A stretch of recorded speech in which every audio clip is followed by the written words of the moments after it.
So change on the horizon, huh? Not looking forward to it? Well, you're like everybody else out there. So today I'm going to give you a little kind of mind shift, a paradigm shift to make it easier on yourself. So stay tuned.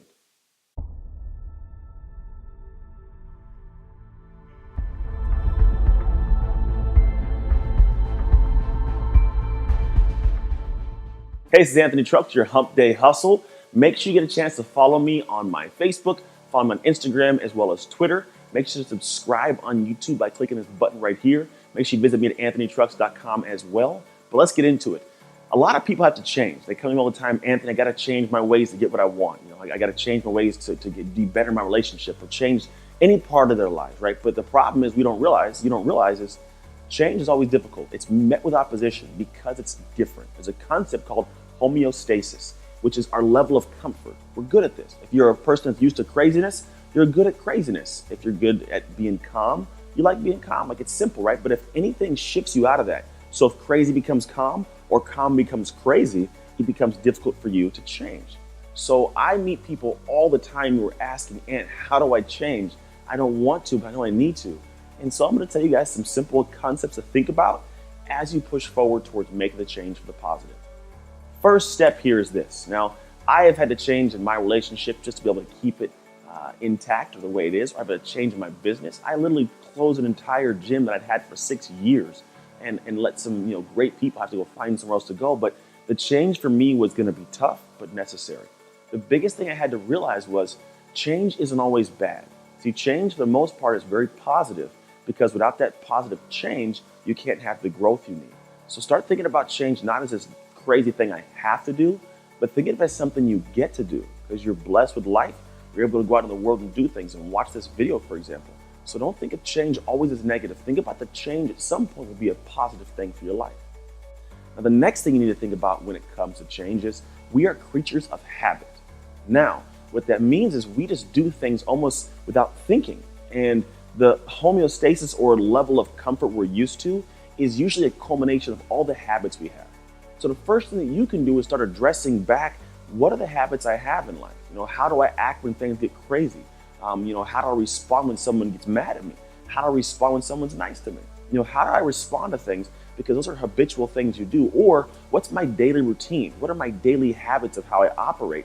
And how can I modify? I didn't say change those, but modify those. Maybe I change the routine I have for some aspect. Maybe I change the way I respond to things sometimes.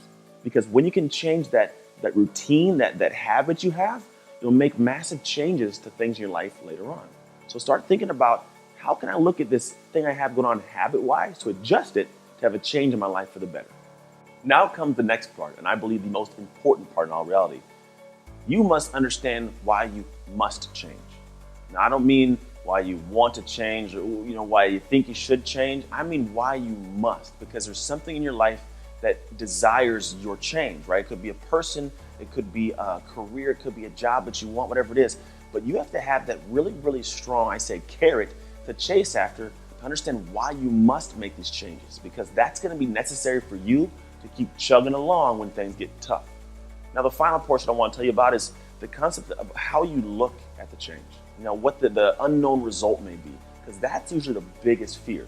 People don't know what it looks like to change. They've never experienced it because they've never been there, or they wouldn't be needing to change in the first place. So the fear of the unknown, the fear of if I change, will I get what I want? If I change, will I not get what I want? Like this fear that sets in. So what I tell people all the time when it comes to moving forwards towards that is take out the unknown steps.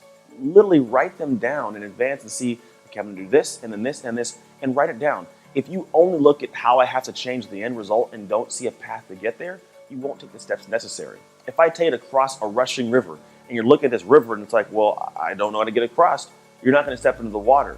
But if I say, hey, look down the stream, you see a little bridge down there? Like, oh yeah, I see the bridge. You'll cross the bridge because it's safer and you see how to get to the other side.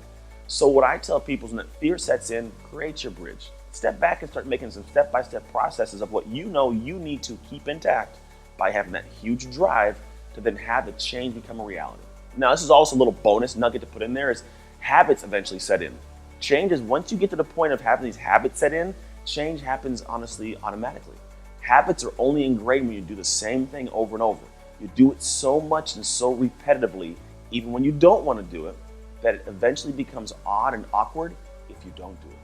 Think about that. Kind of a little bonus question to throw in there, bonus idea. So, as always, make sure you apply these concepts to your life the best you can. Is it going to make your life amazingly better tomorrow?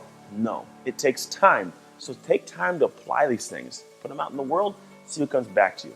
Again, I want to remind you to follow me on my Facebook, my Twitter, my Instagram. Make sure to subscribe on YouTube. You can also visit me at my website, anthonytrucks.com, to see anything else I have there. I specifically put videos up on that website. I also, if you get a chance, put your name and email in, because every Friday I send out these things I call recap emails. I recap the entire week's photos and videos and blog posts and all that kind of stuff.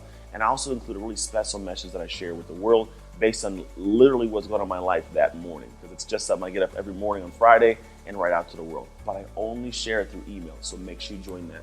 You also get a chapter of my book and a free video series that teaches you how to live what I call an unexpected life, which you'll find out about later on. So as always, remember, you can trust your hustle to live an unexpected life.